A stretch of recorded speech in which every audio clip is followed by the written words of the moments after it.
Allora, questo è il mio telo. Stamattina alle 9 sono venuta a aprire la piscina e si è aperto in due.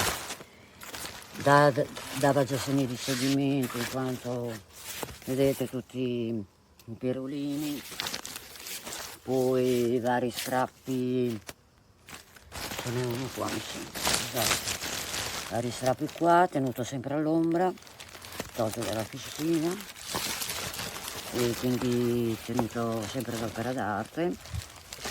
Ed è il secondo telo che in 2 anni è il secondo telo che uso.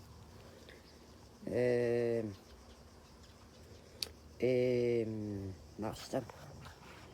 Quindi direi che è una plastica che a queste temperature 2 su 2 o sono io sfortunata o non lo so.